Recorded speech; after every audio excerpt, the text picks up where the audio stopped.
Hey everybody, welcome to the Dr. Mom Show. It's Dr. D, mom of three. I hope everybody's doing well during these unprecedented times. Today I just wanted to take some time to talk again about COVID-19 and just give some encouraging words. But before we get into that, I just want to remind you that the Dr. Mom Show is an informational medical resource. It does not take the place of your physician or your child's physician, so definitely seek medical advice from your own doctor. Also, don't forget to check me out on DeleneMuchalak.com to keep up with all the things that are going on, keep up with my books and other projects that are happening. So today, again, we're going to talk about COVID-19. Now, this has been very stressful for a lot of people. So today, I am going to focus on how to not let COVID get into your head, okay?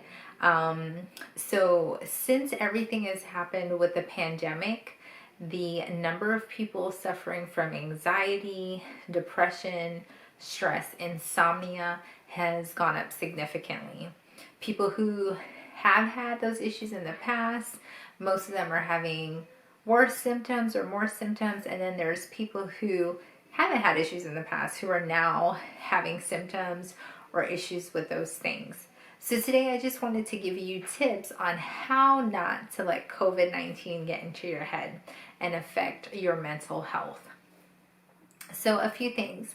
So number one, definitely just staying balanced. So I know it's a stressful time. I know you're not able to do everything you normally do, but keeping a routine and balance is key.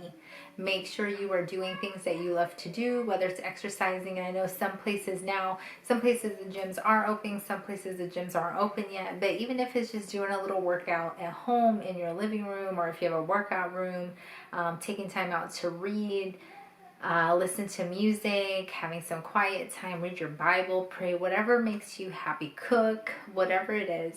And I know right now the majority of people, if your family is at home, and that includes your spouse and kids, and you're helping your kids with their homework, have everybody take what I call me time. So during the day, everybody has a set time, and that is me time, and that is their time to do something that they enjoy.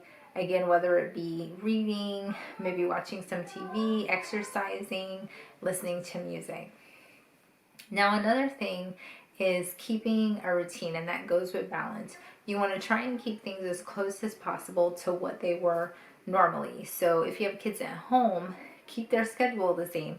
Have them wake up approximately the same time. You could probably have them sleep in a little bit more if they, take the bus or anything. That usually takes a little bit more time. But the time their first class starts, go ahead and do the same schedule. Take breaks at the same time.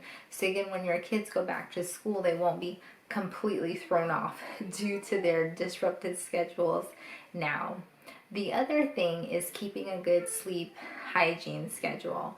So a lot of times what we find is because people are at home, they have a tendency to stay up later, and then of course you end up waking up later. Now this makes you unproductive. So definitely make sure you're trying to keep the same sleep regimen that you have, and especially so for kids. I know usually parents put their kids to bed sooner when they're in school, so they are able to wake up. So the same thing, try to keep that same bedtime, and you can give them a break on the weekends. Now, some other things is show your support to those around you, whether they're in the same house as you or if you're doing virtual interactions. And that's something else that's very important. We do have opportunities, even though we physically may not be able to see our friends and family, we do have virtual opportunities to do that. So I would say take advantage of that. Do virtual games, do virtual reading, do other things that are virtual that are fun for you, whether it be trivia or just saying what's up or just catching up with somebody instead of talking to them on the phone.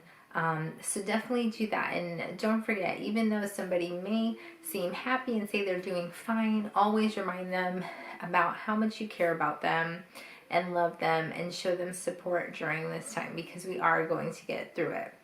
And the Bible reminds us that each day has its own anxieties. You should not worry. So each day has its own worries. So we shouldn't worry about tomorrow or next week. Obviously you have to make plans, but you know what, if you're like, oh my goodness, what am I going to do a week from now?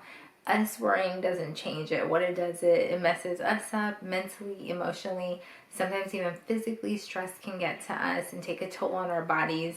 So again, each day has its own worries. So I definitely hope this has encouraged you. Definitely follow those things so it can help you. We're almost there. Most places are, loosening up and in different phases of transitioning out of the stay-at-home policies. We'll have to see what happens because, again, not a lot is known about the virus and we're going one day at a time. And that is nobody's fault. This is new to everybody, and I know that everybody's working very hard to research and do the best they can so we can be safe and have the best process as we transition. So I hope you enjoyed this. Don't forget to wash your hands, kiss your kids, love your family, and say your prayers. Love you. Bye-bye.